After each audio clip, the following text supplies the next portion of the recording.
In an industry dominated by reboots, remakes and remasters, it's rare to come across new IPs. So it's come as a massive surprise to see that one of 2020's best new IPs is not only an RPG, but one where the main character is, of all things, a shark. Cue ManEater, the latest IP from developer Deep Silver, a game that sees you take the controls of an angry bull shark. But how does this modernised hungry shark feel, and is it any fun?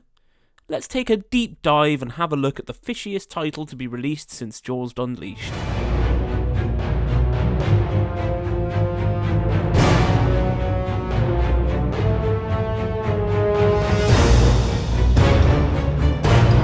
Let's not beat around the bush. ManEater, for a game of its price, is a very impressive visual experience.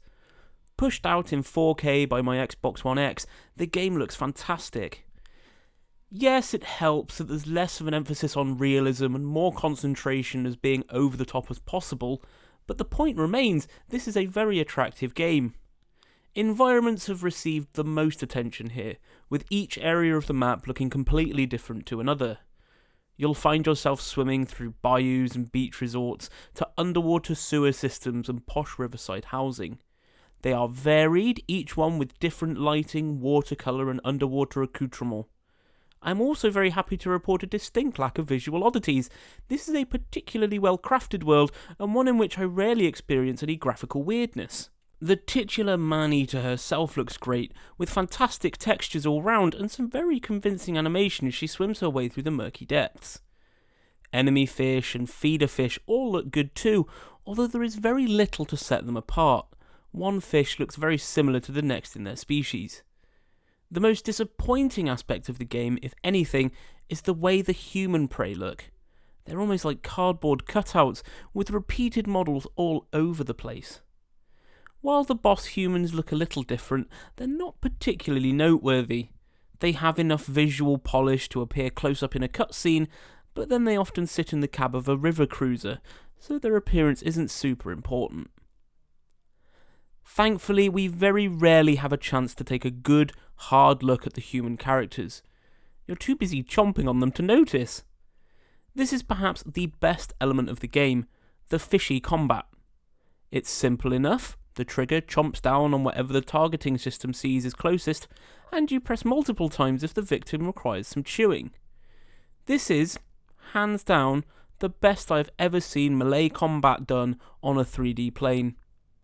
Swinging the shark around is responsive and fun, and the controls are simple and easy enough to learn quickly. The combat evolves over the course of the game, gaining complexities and extra dimension as you progress through the world.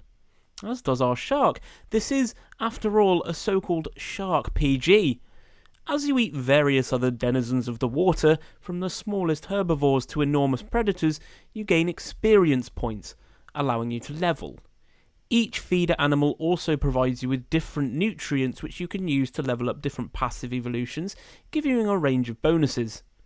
In addition to these passive evolutions, there are also the impressive looking visual evolutions that are gained through a series of different activities.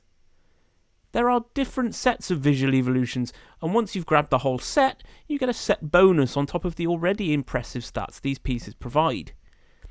Each set of evolutions is gained from a different objective, from discovery to hunting particularly voracious sea dwellers. As with any armour set, these evolutions not only give you great stat boosts, but they make your shark look extremely dangerous, from a sleek stealth bomber to armoured knight of the sea. Unfortunately, good combat does not an excellent game make, but it can save a repetitive one from mediocrity. The main gameplay loop revolves around climbing the wanted list for shark hunters until you fight one of the unique hunters, drawing out the apex by hunting a certain number of their feeder animals, or searching for various collectibles in the area. There is very little variety to the quests, as you're either consuming a certain number of humans to draw out the hunters, or a certain number of fish to draw out the apex predators. These encounters are the boss battles of the game, and if properly prepared, they are rarely any different to fighting one of the smaller versions that appear throughout the game. The apex alligator I fight has the same abilities of the alligators I've been fighting before, she's just a higher level. The same can be said of the unique hunters that appear to hunt you down after you've destroyed enough hunter boats. They're rarely more of a challenge than the standard hunters that come after you. Holding all this together is the story, and it's honestly not much to write home about. A series of cutscenes set in the style of a documentary in the vein of Duck Dynasty or Ice Road Truckers, complete with the charismatic voiceover and mean main character. The best parts of the story are often the asides made by the narrator, voiced excellently by Rick and Morty's Chris Parnell. These asides are hilarious, referencing the environment, politics, and even information about the local flora and fauna. I shudder to think at the sheer number of voice lines that Parnell must have had to record. Over my playthrough of the game, I rarely heard the same voice line twice, or not really enough to get grating. The length of the story perhaps forgives all the game's shortcomings. This is a very short game, at only around 15 hours. This means that the repetitive gameplay never really starts to get irritating. You've finished before the game gets tiresome. It also makes it somewhat rewarding to finish. The entire experience feels imminently doable, and it's the first game for a long time I have felt compelled to finish 100%. The music also keeps me coming back, with a horror-esque soundtrack to stand with the best. As you stalk through the water, the tones are threatening but calm, but when the battle is on and the hunters are fighting you tooth and fin, it swells into a cacophony of horns and strings. But it's that excellent combat that will keep you coming back for more, as well as the atmosphere that I haven't seen in a video game for quite some time. It helps that I've not played a game where the main character is a shark for a very long time, but it also succeeds where many other RPGs fail. It's something new. Honestly, its only real drawback is the repetitive nature of the quest structure, but it doesn't stay around long enough for it to ever become a massive issue. While definitely not the be-all and end-all of gaming in 2020, ManEater is a fun romp into the deep blue sea, and one that is worth every penny of its £30 entry fee. Thanks for watching this review.